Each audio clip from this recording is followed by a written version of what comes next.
Hello students, board પર આજે જોઈ શકતા હશો તે અનુસાર આજે આપણે ટોપિક લઈશું વિદ્યુત ડાયપોલ અને એનું વિદ્યુત ક્ષેત્ર. તો સર્વપ્રથમ આપણે પહેલા વિદ્યુત ડાયપોલ કોને કહેવાય એના વિશે માહિતી પહેલા લઈએ. માહિતી લેતા પહેલા આ ચેપ્ટરમાં આપણે કેટલી વસ્તુઓ અત્યાર સુધી જોઈ હશે.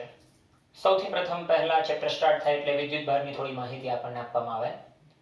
ત્યારબાદ જ્યારે વિદ્યુત ભારની જોડી એટલે કે એકબીજા ઉપર આકર્ષણ કે અપાકર્ષણ બળ બતાવે તો તે વખતે કુલમ્બનો નિયમ આપણે સમજ્યો હોય, જે પહેલા અદિશ સ્વરૂપે સમજ્યો હોય અને ત્યારબાદ સદિશ સ્વરૂપે સમજ્યો હોય. આ કામ પૂરું થાય એટલે આપણને એક નવી રાશિ સમજાવવામાં આવે, વિદ્યુત ક્ષેત્ર. અને એ વિદ્યુત ક્ષેત્ર સર્વપ્રથમ એક વિદ્યુત ભાર દ્વારા ઉત્પન્ન થતું વિદ્યુત ક્ષેત્રની માહિતી આપણને મળી હોય, જેના માટેનું સમીકરણ આપણે જોયું હોય. એક વિદ્યુત ભાર માટે વિદ્યુત ક્ષેત્ર E બરાબર K Q upon R square. અને આ સમીકરણ ક્યારે આવતું હોય કે જો કદાચ આપણે એવું માનીને ચાલીએ કે કોઈ એક વિદ્યુત ભાર કેપિટલ Q છે અને એનાથી R અંતરે કોઈ પરીક્ષણ વિદ્યુત ભાર મૂક્યો છે, દાખલા તરીકે Q0, તો પરીક્ષણ વિદ્યુત ભાર દ્વારા અનુભવાતું કેપિટલ Q નું વિદ્યુત ક્ષેત્ર, તેનું સમીકરણ આ હતું. બરાબર? એટલે પરીક્ષણ વિદ્યુત ભાર વિશે માહિતી એમાં તમને થોડી આપવામાં આવી હતી. તો હવે એનથી એક સ્ટેપ ઉપર જઈએ છીએ. એટલે હવે આપણે શબ્દમાં લખેલું છે તે અનુસાર ડાયપોલ એટલે કે બે વિદ્યુત ભારોની જોડી કેવી રીતે તૈયાર થાય તે જોઈએ. એક વિદ્યુત ભાર લઈએ, ઋણ વિદ્યુત ભાર -Q, અને એની સાથે જોડીમાં એક ધન વિદ્યુત ભાર લઈએ +Q. આ બંને વચ્ચેનું અંતર આપણે લઈએ twice A. Sometimes some book characterize this as a twice L. મેં અત્યારે twice A લઉં છું. પણ સૌથી મહત્વનો પ્રશ્ન થાય, R ન લીધું ખાલી અને twice A એવું કેવું લીધું એ થિયરીમાં સમજીશું જરા બરોબર. પણ ત્યારે સ્વીકારો twice A જેટલું બે વચ્ચેનું અંતર છે. તો આ સિસ્ટમને ડાયપોલ ક્યારે કહેવાય? માત્ર ને માત્ર જો બે શરતનું પાલન થતું હોય તો જ એને ડાયપોલ કહીશું. શરત નંબર 1 કે આ બંને વિદ્યુત ભારો જે ખરા તેઓ મૂલ્યની દ્રષ્ટિથી સમાન જ હોવા જોઈએ. મૂલ્યની દ્રષ્ટિથી સમાન જ હોવા જોઈએ. એટલે એકનું મૂલ્ય જો 3 માઇક્રોકુલમ હોય તો બીજાનું પણ 3 જ હોવું જોઈએ માઇક્રોકુલમ. અધરવાઇઝ એ ડાયપોલ નહીં કહેવાશે, પણ હા એમની વચ્ચે કુલમ્બિયન બળ લાગશે, જે આગળના ટોપિકોમાં ભણી ગયા છે. પણ એનું સ્પેશિયલ નામ ડાયપોલ નહીં પડે. શરત નંબર 2, આ બંને વિરુદ્ધ પ્રકારના જ હોવા જોઈએ.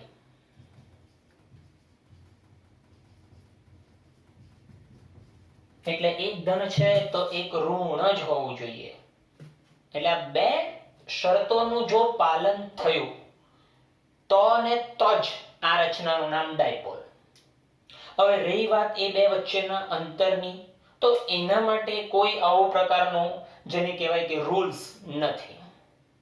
જસ્ટ એ બે વચ્ચે કોઈ અંતર હોવું જોઈએ. હા, પણ એને આપણે નામ આપ્યું twice A. તેનું કારણ છે, જ્યારે મેં એનું વિદ્યુત ક્ષેત્ર સાબિત કરતો હોઈશ ત્યારે વાત કરું. આ રચના જે ડાયપોલ તરીકે ઓળખાય તો તેમાં વિદ્યુત ક્ષેત્ર રેખાઓ જે આપણે વિદ્યુત ક્ષેત્રના ટોપિકમાં કવર કરી હશે કે ધનમાંથી બહાર નીકળે અને ઋણની અંદર એન્ટર થાય, એ પ્રકારના વિદ્યુત ક્ષેત્રના સદિશ તીરો આપણે ચર્ચામાં લાવ્યા હોય.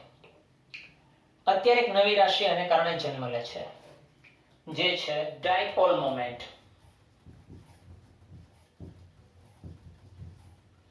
આ ડાયપોલ મોમેન્ટ એક એવી રાશિ છે કે જે આપણી ડાયપોલની સ્ટ્રેન્થ નક્કી કરે અને એ સ્વીકાર્ય રીતે આપણને આપેલું છે એનું સમીકરણ જેનો સિમ્બોલ છે પી. સમીકરણ છે એનું બે વચ્ચેનું અંતર ટ્વાઇસ એ અને બેમાંથી કોઈ પણ એક વિદ્યુત ભારનું મૂલ્ય, કારણ કે મૂલ્ય તો સમાન જ લેવાના છે એટલે બેમાંથી કોઈ પણ એકનું મૂલ્ય ધન મૂલ્ય, બરાબર. બે વચ્ચેનું અંતર ટ્વાઇસ એ ગુણ્યા વિદ્યુત ભાર ક્યુ. તો એકમની જો વાત કરું તો ક્યુ નો એકમ કુલમ અને ટ્વાઇસ એ નો એકમ અંતર એટલે મીટર. લખવામાં કાળજી રાખજો વિદ્યાર્થીઓ, અહીંયા જે લખવામાં આવે છે તે સી અને એમ. સમટાઈમ્સ એવું બને કે ઉતાવળમાં હોય તમે એટલે ભૂલમાં લખાઈ જાય. આ સેન્ટીમીટર છે, કુલમ ઇન્ટુ મીટર, બરાબર, સી કેપિટલ. ઓકે, તો હવે આ જે ચર્ચા ચાલતી છે આ એની સ્ટ્રેન્થ ડાયપોલ મોમેન્ટની વાત થઈ ગઈ, પણ ડાયપોલ મોમેન્ટ સદિશ રાશિ છે. સદિશ રાશિ એટલે એનો મતલબ કે તીર બતાવવા પડશે. તો અહીંયા સદિશમાં ઇક્વલ ટુ ની એક સાઈડ ઉપર ક્યુ અદિશ રાશિ, તો અંતર સદિશ એટલે સદિશ અને આપીશું. તો ડેફિનેટ આ બાજુ પણ સદિશ આવવાની. તો સદિશ તો દિશા કઈ? તો દિશા હોય છે એની માઇનસ ક્યુ થી લઈને પ્લસ ક્યુ તરફની, એટલે કે આ ડાયપોલ મોમેન્ટ. અહીંયા વિદ્યુત ક્ષેત્રના તીરને ડાયપોલ મોમેન્ટની દિશા સાથે મિક્સ નહીં કરતા. ડાયપોલ મોમેન્ટની દિશા માઇનસ ક્યુ થી લઈને પ્લસ ક્યુ તરફની, બસ, બરાબર. વધુ ચર્ચા કોઈ જ નથી ડાયપોલ પર, આટલું જ છે. હવે ફોરવર્ડ થાય નવી થિયરી, તેનું વિદ્યુત ક્ષેત્ર. તો ડાયપોલનું સ્ટ્રક્ચર તો ખબર પડી ગઈ. એક બિંદુવત વિદ્યુત ભાર માટે સ્ટ્રક્ચર ખબર પડી ગઈ, જાણે કે ગોળા પ્રકારનો કંઈક સિસ્ટમ હોય અને અનંત અંતરીય ગોળાઓ હોય, અનંત અંતરીય. તો અહીંયા એના બે ભાગ પડવાના. એક છે નંબર 1 ડાયપોલની મુખ્ય અક્ષ પર વિદ્યુત ક્ષેત્ર.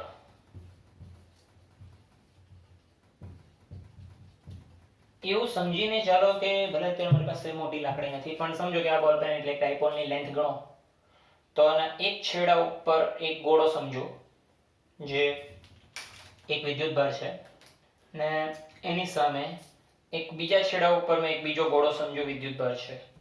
તો આ ડાયપોલની રચના થઈ ગઈ. તો આની મુખ્ય અક્ષ કઈ કહેવાય? એ બેને જોડતી રેખા જે ખરી એને સમાવતી રેખા, જેને મુખ્ય અક્ષ કહીશું. પાછું એકવાર, જો આ ડાયપોલ છે, એક વિદ્યુત ભાર માઇનસ એક પ્લસ અહીંયા દોરેલું છે તે પ્રમાણે, તો તેને જોડતી રેખા જે ખરી, આ જે ટ્વાઇસ દોરેલું છે તેને સમાવતી રેખા, જેને કહીશું મુખ્ય અક્ષ. અને આ બંનેને લંબ હોય એટલે કે આ પ્રકારે, જેને કહીશું આપણે એનું વિષુવ સમતલ. આ સમતલને કહીશું વિષુવ સમતલ, અને તેમાં જે વિદ્યુત ક્ષેત્ર શોધવાના આવે તેને કહીશું વિષુવ અક્ષ પર વિદ્યુત ક્ષેત્ર. એટલે ટેકનિકલી બે પ્રકાર આવવાના. તેમાં અત્યારે ફર્સ્ટ થિયરીમાં મેં સાબિત કરીશ મુખ્ય અક્ષ પર. તો પહેલા એની આકૃતિ દોરું તો વધારે આઈડિયા આવશે. તો આકૃતિ અનુસાર મેં લઈ લઉં છું એક બિંદુવત વિદ્યુત ભાર નેમિંગ માઇનસ ક્યુ, બીજો પ્લસ ક્યુ. એટલે ડાયપોલની રચના કરું છું. આ બંનેને એક જોડતી રેખાની રચના કરું છું, જેને મેં એક્સ અક્ષ કહું, બરાબર છે. ઓકે, તો આ થઈ ગઈ એની પ્રિન્સિપલ એક્સિસ એટલે કે મુખ્ય અક્ષ. હવે આ મુખ્ય અક્ષ ઉપર કોઈ પણ બિંદુ પર જો મેં પરીક્ષણ વિદ્યુતભાર મૂકું, જેમ એક બિંદુ માટે ત્યાં Q0 લીધેલો, તો એ એક બિંદુ પર અનુભવાતું સંયુક્ત વિદ્યુત ક્ષેત્ર કેટલું I થી. બરાબર, એટલે જગ્યા 3 છે કદાચ આપણી પાસે મુખ્ય અક્ષ પર મૂકવા માટે Q0 ને. એક છે આ બેની વચ્ચે, બીજું છે આની કોઈ એક તરફ અને આની કોઈ એક તરફ. હવે વચ્ચે વાળો કિસ્સો જે છે, જેને કે આ બેની વચ્ચે, એ મેજોરિટી કવર થઈ જાય કુલમના નિયમમાં, સદિશ સ્વરૂપ અને અદિશ સ્વરૂપ બંનેમાં. એટલે જ્યારે ડાયપોલની વાત કરવામાં આવે તો જનરલી એમનાથી દૂર સાઈડના સેક્શન્સ એટલે કે આઈધર આ સાઈડ આઈધર પેલી સાઈડ એના ઉપર ચર્ચા કરશે. તો આપણે કોઈ એક સ્પેશિયલ કેસ લઈ લઈએ, એને સાબિત કરીએ, એટલે કે એના જેવું એની ઓપોઝિટ બીજી સાઈડ પર પણ થતું હશે એવું સ્વીકારીશું.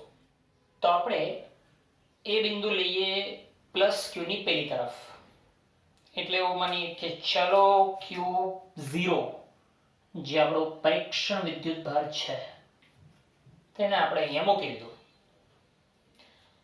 હવે આપણી આકૃતિના અંતરો વિશે ચર્ચા કરીએ. તો પેલો સમય આવી ગયો ટ્વાઇસ a કેમ તે કહેવાનો. જો આખું અંતર મેં ટ્વાઇસ a ધારું તો અહીં મેં કોઈ એક અક્ષ ધારી છે. અત્યારે આને નામ આપું છું x અક્ષ, પણ આપણને ખબર છે કે હવે આપણે અક્ષોની પસંદગી ગમે તે સ્વરૂપે કરી શકીએ. x એક્સિસ y એક્સિસ નું એલોંગેશન આપણે ગમે તે કરી શકીએ. એટલે અત્યારે ટેમ્પરરી મેં x અક્ષ લઈને ચાલુ છું, તો આ x અક્ષ પર મેં ઉગમ બિંદુને વચ્ચે ધારી લઉં, નામ આપું છું O. તો આ ઉગમ બિંદુથી આ બાજુનું અડધું અંતર જેને મેં કહું A, અને આ બાજુ +q નું અંતર જે પણ A, એટલે માપ લેવામાં ફક્ત સરળતા થાય એ સંદર્ભે ટ્વાઇસ A લીધેલું કે અડધો આ તરફનું A, અડધું આ તરફનું A. તો ઘણાને વિચાર આવે કે સર આપણે ખાલી r કે ખાલી l લઈ લીધું હોત તો આપણે l/2 કે r/2 લખી શકતા હતા. હા, 100%. પણ પછી તમને તકલીફ જે પડશે કઈ, જ્યારે મેં આ બાજુ દાખલો ગણીશ આખો, એટલે સોરી થિયરી પણ મેથમેટિકલ સ્ટેપ, તો તે વખતે તમને આઈડિયા આવશે કે જો તમે એવું છેદમાં 2 વાળું સ્વરૂપ જો રાખીને આગળ ચાલશો તો મુસીબત તમને પડવાની. અને એ મુસીબત ના પડે એ સંદર્ભે અહીં પહેલેથી પ્રીડિફાઇન અંતરને ડબલ લઈ લીધું, ટ્વાઇસ A. સિમ્પલ, પહેલા આખી જોઈ લો એટલે તમને સમજ પડી જશે. હજુ આગળ જઈએ તો અંતરમાં આપણે Q0 કઈ જગ્યાએ ધાર્યો એ પણ મહત્વનું છે.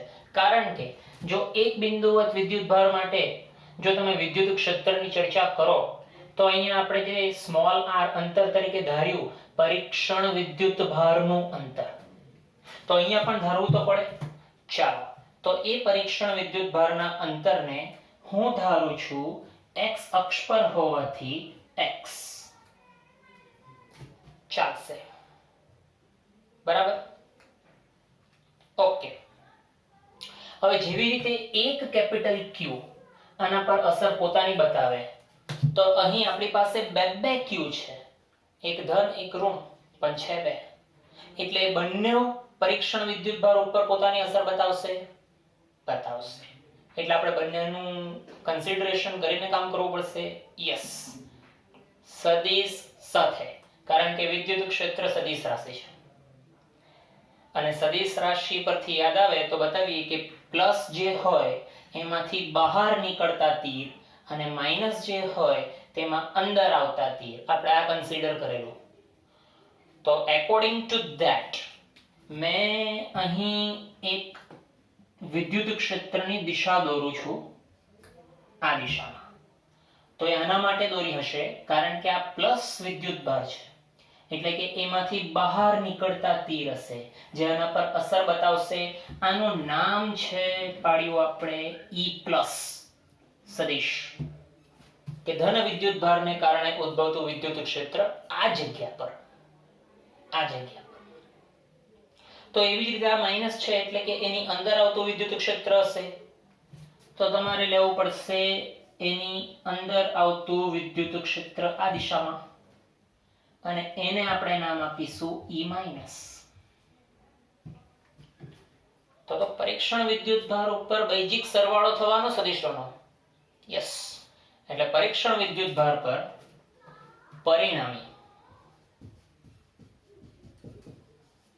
પરિણામી વિદ્યુત ક્ષેત્ર Q0 પર જે થવાનું સદિશ E is equal to E+ plus E-.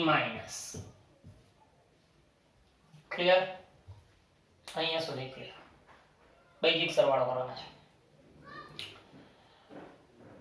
તો હવે એના મૂલ્ય જે ઉપર આપણે સમીકરણ એક બિંદુવત માટે લીધેલું એ લાવવાના છે, પણ સદિશની ચર્ચા કરી છે એટલે આપણે I cap, J cap કે K cap ની ચર્ચા કરવી પડશે. તો અહીં મેં કીધું તેમ x અક્ષ તો આપણે લીધું. મે બી પોસિબલ, જરૂરી તો નથી કે આ ડાયપોલ ઓલવેઝ આ પોઝિશનમાં હોય. મે બી પોસિબલ પોઝિશન બદલાય. એનો મતલબ કે યામ ભૂમિથી સમતલને તમારે પોતાના હિસાબે ગમે ત્યાં સેટ કરવો હોય તો રાશે. તો આન્સરમાં તો ફરક નહીં પડવો જોઈએ ને. એટલે આન્સરનું સ્ટાન્ડર્ડાઇઝેશન લાવવા માટે આપણે એ સદિશને કોઈ સ્ટાન્ડર્ડ સદિશમાં ફેરવીશું. જોઈએ કઈ રીતે. ટેકનિકલી જોવા જઈએ તો x અક્ષને આપણે કહી શકીએ એકમ સદિશ I cap. પરંતુ યાદ કરીએ આ રાશિ ડાયપોલ મોમેન્ટ જે સદિશ રાશિ હતી, અને એ સદિશ રાશિ એ માઈનસ થી ધન તરફની હતી. તો જો મારે ડ્રોઈંગ કરવું હોય તો થઈ શકે. અહીંયા આ છે સદિશની દિશા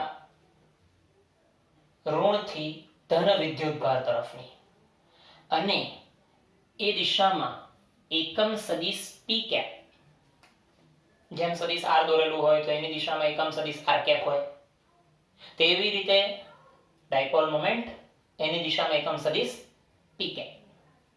એટલે આપણે આ આખી થિયરીને P cap ના સંદર્ભમાં આગળ વધારીશું. એટલે કે ડાયપોલ જો કદાચ આ પ્લેસ આમ કરેલી હોય અને જો માઈનસ હોય ને અહીંયા પ્લસ હોય, P cap આ રીતે. તો આનું મેં સ્વરૂપ છૂટું પાડું છું. તો એનું સ્વરૂપ છૂટું પાડતા કે જે મારું સ્લોગન છે પેલું એક માટે તે, જેના દ્વારા ઉત્પન્ન થતું વિદ્યુત ક્ષેત્ર તેનો Q. જેના દ્વારા ઉત્પન્ન થતું વિદ્યુત ક્ષેત્ર તેનો Q. તો આ મેં લખ્યું છે પ્લસ, એટલે પ્લસ દ્વારા ઉત્પન્ન થયું. તો અહીંયા લખવાનો Q નું મૂલ્ય અને એનું જ અંતર, પરીક્ષણથી એનું જ અંતર. તો પરીક્ષણ અહીંયા છે, પ્લસ અહીંયા છે, એટલે મારે આ અંતરની જરૂર છે જે ડાયરેક્ટ મળતું નથી, એટલે એના ઉપર થોડું કામ કરવું પડશે. કેવી રીતે મળે અંતર? તો ચાલો જોઈ લઈએ. દાખલા તરીકે ઉગમ બિંદુથી આખું x હતું અને એમાંથી તમે આ પાછળનું અંતર એ કાઢી નાખો તો તમને આટલું અંતર મળી જાય. એટલે અહીં લખાય x - a.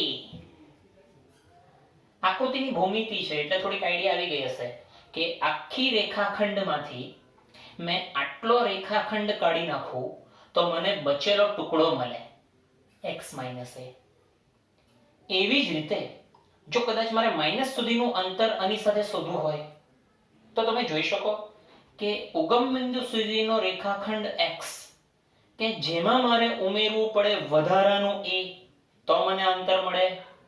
તો તો એ અંતરનું નામ પાડીશું x વત્તા a, જે પરીક્ષણ વિદ્યુતભારથી લઈને -q સુધીનું. ક્લિયર? પરફેક્ટ. તો છેદમાં પ્લસ એટલે કે પ્લસ માટેનું અંતર x a લખવાના, x a નો વર્ગ, પણ સદિશનું ચિહ્ન ટ્રાન્સફર કરવાના. આ મૂલ્ય લખ્યું. હવે સદિશનું ચિહ્ન કઈ દિશામાં છે? પેલી બાજુ એટલે p ની દિશામાં. તો p, બરાબર. પ્લસ નો સાઇન તો પ્લસ, e માઇનસ એટલે આના દ્વારા પેલા જેવું ફોર્મ્યુલા કે q પ્લસ q. પાછા પૂછવાયા બધા. સર અહીંયા માઇનસ q છે તો આપણે પ્લસ q કેમ લીધું? એક જ વાર બોલું, જરા શાંતિથી સાંભળજો. માઇનસ એ દિશા ઇન્ડિકેશન માટે હતું, જેનો આપણે ઉપયોગ કરી લીધો, અને એ ઉપયોગને કારણે જ આપણને હવે p ધન p ઋણ મળવાના છે. તો તમે અહીં જે q લખશો એ મૂલ્ય લખશો. દિશા માટે p છે. ધ્યાન રાખજો, અહીંયા બોલ નહીં કરતા -q લખવાની, અહીં તમે મૂલ્ય લખો છો. ધ્યાન રાખજો. એટલે નીચે એનું ડિસ્ટન્સ તો તમે જુઓ છો કે ભાઈ -q માટે આપણે લઈને આવ્યા પ્લસ વાળું, એટલે x a વર્ગ. ને જુઓ હવે આ દિશા એટલે કે p થી વિરુદ્ધ દિશા -p. આ તમારો માઈનસ આવી ગયો એટલે અહીંયા નહીં મુકાય, એ અહીંયા ઓટોમેટિક જનરેટ થાય. ક્લિયર? ઓકે. છતાં બી તકલીફ પડે તો મને પાછું પૂછજો. તો હવે આમાંથી કોમન નીકળે એટલું કોમન કરીએ ને થિયરી કન્ટિન્યુ કરીએ. તો કોમન નીકળે છે k અને q, અને p પાછળ કાઢીએ કોમનમાં. તો સદિશ e, જેમાં k અને q કોમન, અહીંયા કૌંસની અંદર બનાવીએ 1/x. પ્રથમ કોણ હતું? માઈનસ વાળું પદ, -a પ્લસમાં 1/. અચ્છા, હવે જોજો, આ જે માઈનસ ખરું ને, એને આપણે આગળ ટ્રાન્સફર આપી દઈએ, એટલે અહીંયા બનાવીએ માઈનસ, અને છેદમાં પ્લસ વાળી ક્વોન્ટિટી x a, એનો વર્ગ કૌંસ પૂરો p. જનરલી આપણે શું કરીએ, સદિશ વાળું જે પાર્ટ હોય એકમ સદિશ, એને આપણે પાછળ રાખીએ છીએ. એટલે p વાળો સેક્શન પાછળ મૂક્યું, k q આગળ લઈ લીધું. ઓકે. હવે મેથેમેટિક્સ સાદુરૂપ. તો સાદુરૂપ આપવા માટે પહેલા લસા લેવો પડશે. એટલે લસા લઈએ તો આ કૌંસ અહીંયા ઉપર ગુણાય, અને આ કૌંસ અહીંયા ઉપર ગુણાય, અને આ બંને છેદમાં પાછા ગુણાવવાના. k q, આ કૌંસ ઉપર ગુણાતા x a આખાનો વર્ગ, માઈનસ નું ચિહ્ન વચ્ચે, આ પેલી બાજુ ગુણાય x a આખાનો વર્ગ છેદ. છેદમાં બેવનો ગુણાકાર, પણ હું જરાક અલગ પેટર્નથી લખું છું.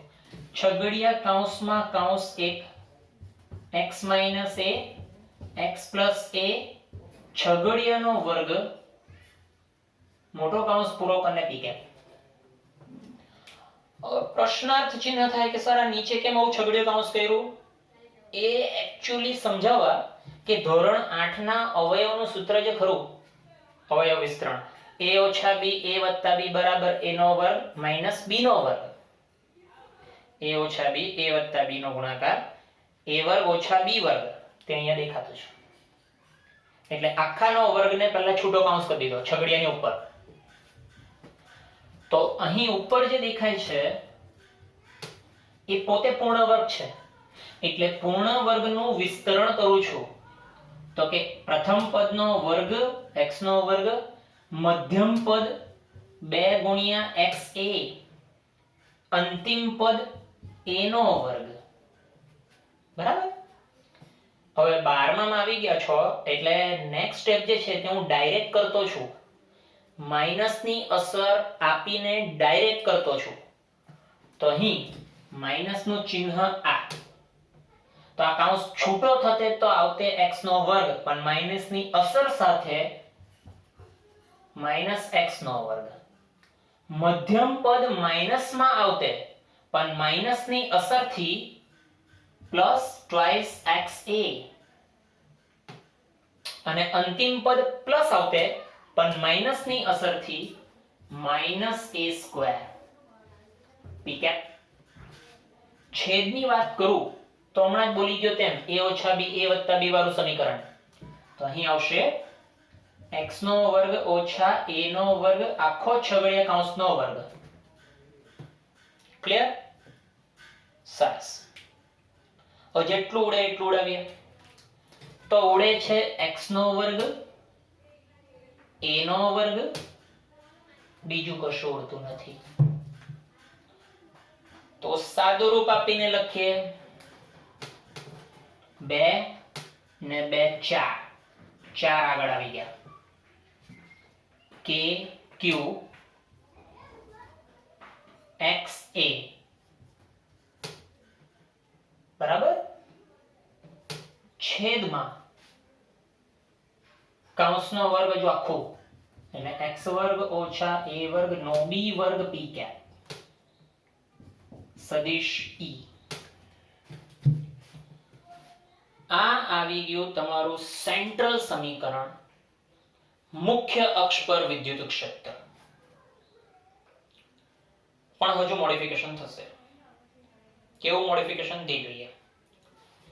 એવું ધારીને ચાલો કે જો આ પરીક્ષણ વિદ્યુતભાર ખૂબ દૂર મૂકેલો છે, એટલે સમજાવવા ખાતર સમજાવું કે જો આ બોલપેન મારી ડાયપોલ હોતે, હા, તો જો એને મેં અહીંયા મૂકું તો પરીક્ષણ વિદ્યુતભારને ખૂબ દૂર એટલે બોર્ડના કદાચ છેડા પર અથવા તો એવું બીજું બોર્ડ જે છે તેના છેડા પર, તો એવું કહી શકાતે કે તમારું આ જે ટ્વાઇસ એ ડિસ્ટન્સ જે ખરું એ આ જે ધારેલો x છે તેના કરતા ખૂબ નાનો થવાનો.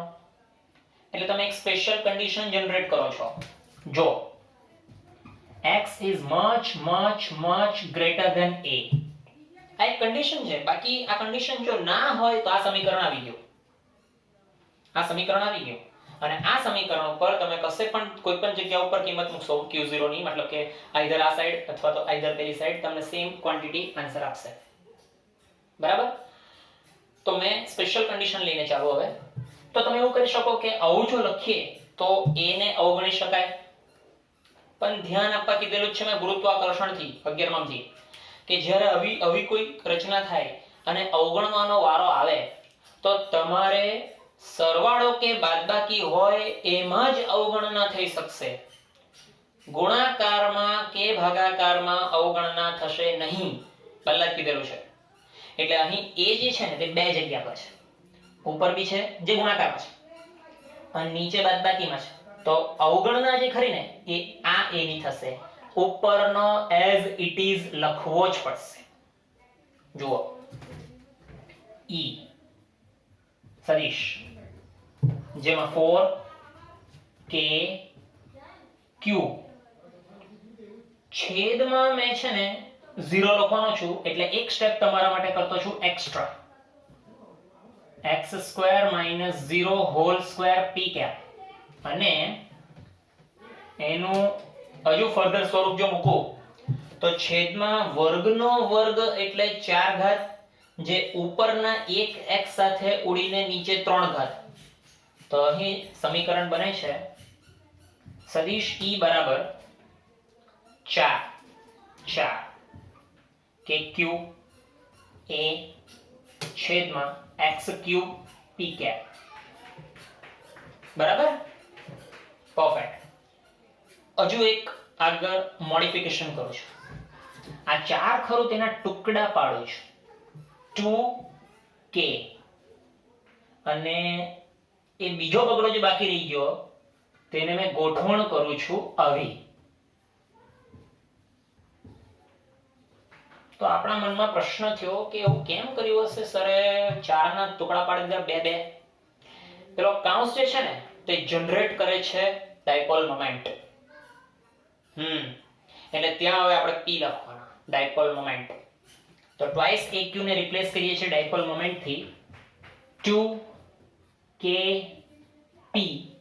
by x cube p cap સદિશ e. આ આવી ગયું તમારું મુખ્ય અક્ષ પર વિદ્યુત ક્ષેત્રનું સમીકરણ, સેન્ટ્રલ સમીકરણ. બંને મેઇન છે, આ પણ મેઇન છે અને આ સ્પેશિયલ કિસ્સાનું મેઇન છે. જનરલી મોટે ભાગે આ જ યુઝ થાય, યાદ રાખજો. કેવી રીતે એ જ્યારે દાખલાઓ ચાલુ કરું ત્યારે વાત કરું, કારણ કે આ ટ્વાઇસ aq ને આ ટ્વાઇસ a ને x ની કમ્પેરમાં ક્યારે અવગણવાનું એ દાખલા આવશે, એમાં મજા આવશે. તો અત્યારે છેદનો x³ જનરેટ થાય છે, પણ x ક્યારે? જો મેં x અક્ષ પર વાત કરતો હતો ત્યારે. એટલે ચોપડીની અંદર જો કદાચ z અક્ષ ઉપર થિયરી આપી હોય, જોયું નથી મેં અત્યારે, પણ ચોપડીની અંદર જો z અક્ષ પર થિયરી હોય તો અહીંયા z³ હોવું જોઈએ. અને એનું ઇન્ડિકેશન કરવા માટે કદાચ એવું બી લખે કે સદિશ e ની પાછળ કૌંસમાં z, એટલે શું કે પેલું z નું વિધેય. આપણે અહીં સ્ટાન્ડર્ડ થિયરી ચલાવેલી છે એટલે એમાં p ડાયપોલ મોમેન્ટની દિશાનો p કેપ મૂકેલો જ છે. એટલે x ને તમે કન્સિડર કરો r કે x as your choice. That is the distance from origin to the charge that you have to calculate on which you want to electric field. That's it. આના પછીની બીજી થિયરી હવે conduct કરીશ બીજા વિડિયોમાં, જે હશે વિષુવ અક્ષ પર. આઈ થિંક આ વિડિયો થોડો લાંબો થઈ જશે જો એને બી અહીંયા લઉં તો, એટલે હું આના બે પાર્ટ પાડું છું. આ પાર્ટની અંદર મેં મુખ્ય અક્ષને લઈ લીધું, વિષુવ અક્ષ આના પછીની પાર્ટમાં આવશે. ત્યાં સુધી વિદ્યાર્થીઓ બોર્ડ ઉપર જે લખાયેલું મારું આ જે વર્ક ખરું એ મેથેમેટિકલ સ્ટેપ છે. એને તમારે આખું મગજમાં લઈને ગુજરાતી વર્ણન સાથે વ્યવસ્થિત, મતલબ કે મેં ક્યારનું જે બોલતો છું આ બધું, ક્યારનું વર્ણન જે મેં કરું છું એ બધું વ્યવસ્થિત રીતે રાઇટ ડાઉન કરીને તમે નોટ્સ પ્રિપેર કરજો. થિયરી IMP છે. મળીએ વિષુવ અક્ષ વાળા લેક્ચરમાં. ઓકે.